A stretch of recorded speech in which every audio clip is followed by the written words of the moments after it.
I have found that I can create when I'm angry. Oh, yeah. You get what you think about, whether you want it or not. So you can't create what you want when you're angry. Right. So you have a difficult person that you are working very hard to love and send good things to. And sometimes that... Not working that hard, you called them difficult. Yeah, I did. That's true. They're challenging for me. We know, and you want us to side with you. Yeah. Now, I want to know why sometimes my anger can do more to get what I want with that person than showing them and feeling love towards them. It can't. That's a flawed premise. Okay. But this is why it looks that way. Okay. Humans get accustomed to mediocre creating. It's like if you're getting nothing from somebody till you yell at them and then they move something from over there to over there, you say, success! And so you get used to settling for the meager drippings of disconnection. We know that it takes quite a bit of focus to see only the positive aspects of someone who has other aspects other than positive aspects. Because you can see and hear and smell and taste and touch in this physical world, and so it feels more real and it yanks your chain.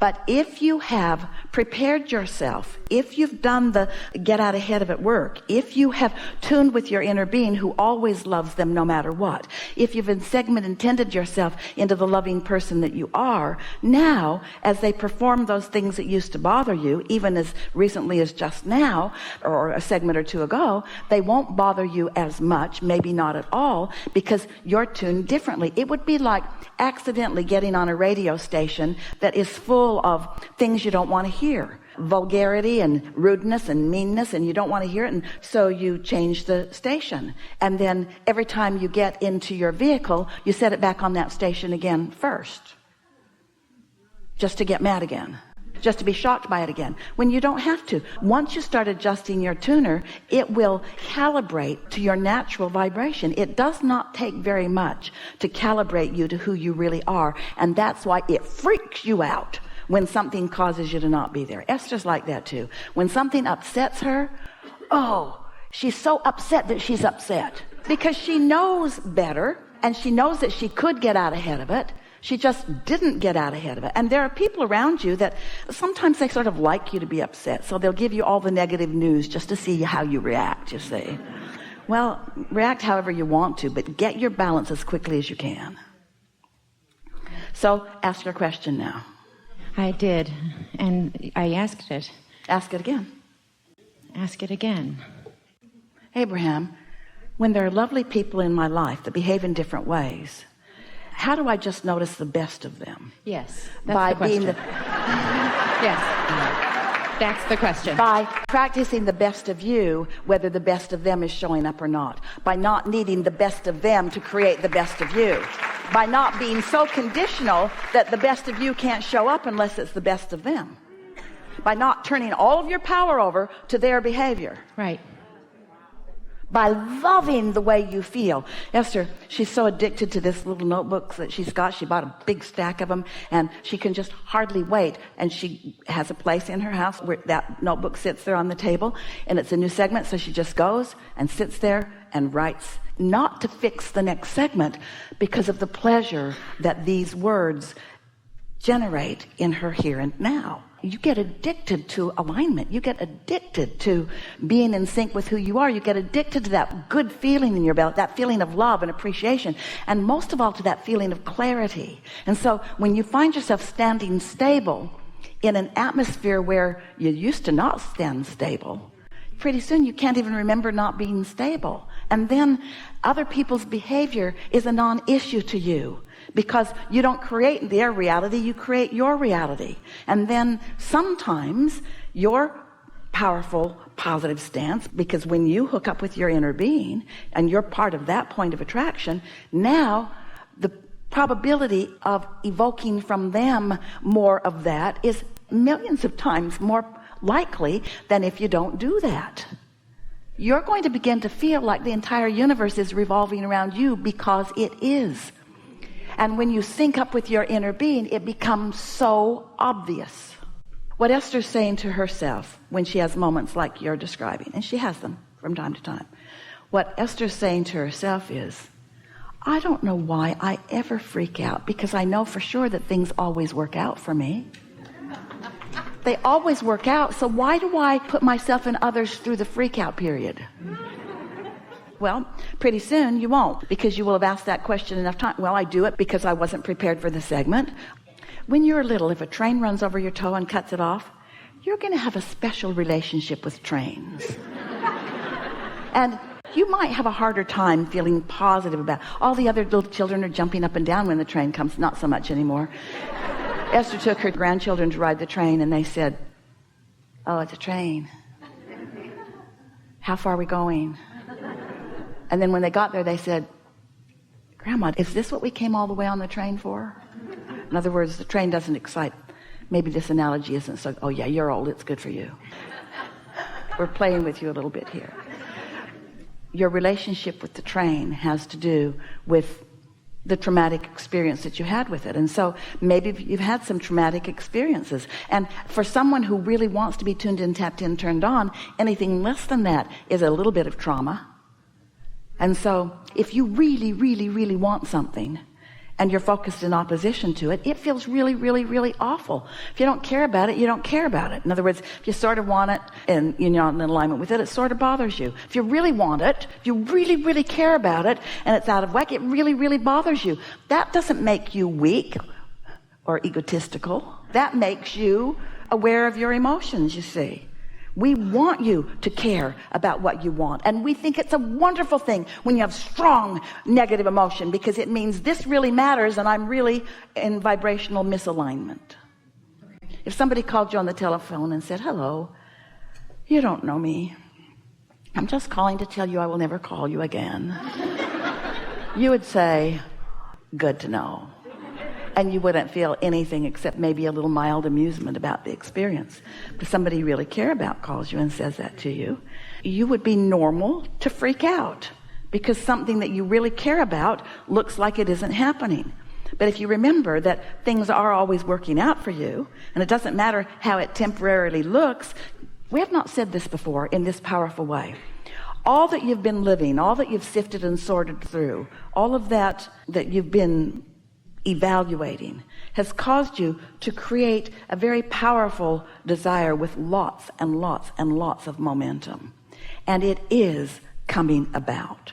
Some people have to croak before they have the realization of it, because as long as they're still in their physical body, they're still complaining about people getting on the airplane before them. But when you discover how unnecessary and unhelpful those feelings of intimidation are, or disrespect are, if you feel disrespected or you feel not heard, and you allow yourself to keep having that knee-jerk response to somebody else's behavior, so that you're practicing that over and over and over and over and over again, pretty soon people that don't usually disrespect anybody disrespect you, because that's the vibration that you've got going on.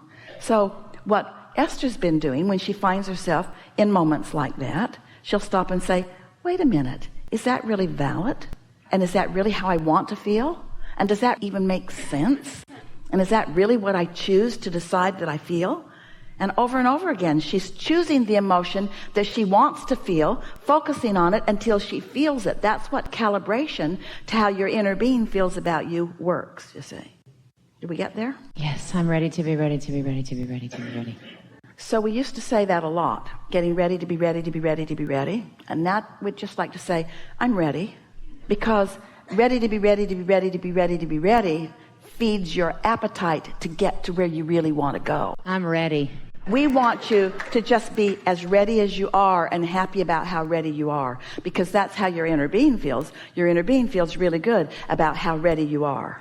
How ready you are. How ready you are. Where you are is just right. And you know why? Where you are is enough. You know why? Because you can't attract beyond where you are. So it's got to be enough. Do you get that? It's got to be okay where you are, because you can't be other than where you are. And because your inner being is never judging you about being in a wrong place. So when you're unhappy about where you are, you know what the problem is? You're crossways of your inner being, who never ever says you're not where you're supposed to be. Did you get that? Here's another piece to this. You're right here where you can hear this, because we can feel you. You've come right along, because we've been talking about what you already know, and then we talk about what you already know, so you're right up to speed. Every one of you, you are knowing what we are knowing right now about this. So let's take it just one step further so that you can really feel benefit moving forward out of this day. A friend earlier talked about there's this perspective and this perspective and this perspective, and we teased and we said there are endless perspectives. So let's talk about some perspectives here. Just a really clean, clear, easy way for you to approach this moment in time, this moment in time, this moment in time. You can be observing or considering a condition or an outcome, like a person, a bank account number, the condition of your house or relationship. You can be considering that aspect of life. And it's logical to be in a physical human body with your senses that you would do that. You can also be considering your vibrational relationship with your inner being right now. So if you start getting in the habit of tending to your vibrational reality rather than your manifested reality, can you feel the difference? Let's say that you hear a funny sound in your car and you worry that it's getting ready to break down. So you're focused upon a condition that you're having a response to. Naturally you would. But let's say that rather than responding to conditions and letting the condition evoke your emotional response, let's say you've decided to get out ahead of everything and you've decided to take charge of your emotional response. So you're looking at your emotional response rather than letting your emotional response be a knee-jerk reaction to a condition. Can you hear this? So you hear the funny knock, knock, knock in your car, and you start to feel a soft wafting of insecurity coming over you, but you don't let it take hold. Instead, you say, I have really good timing in my life and I can take care of this. You say, things always work out for me.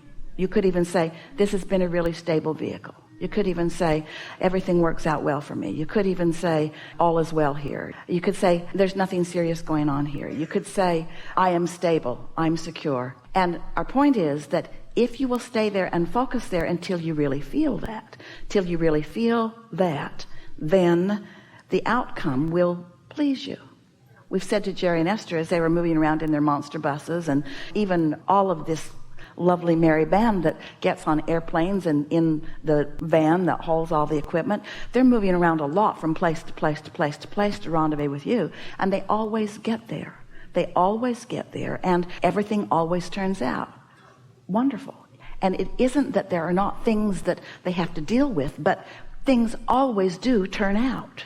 And when you decide to know that, and you decide to acknowledge that, and you decide to let that be the dominant vibration that you're offering, then the current condition becomes less and less of a significant factor in your life experience.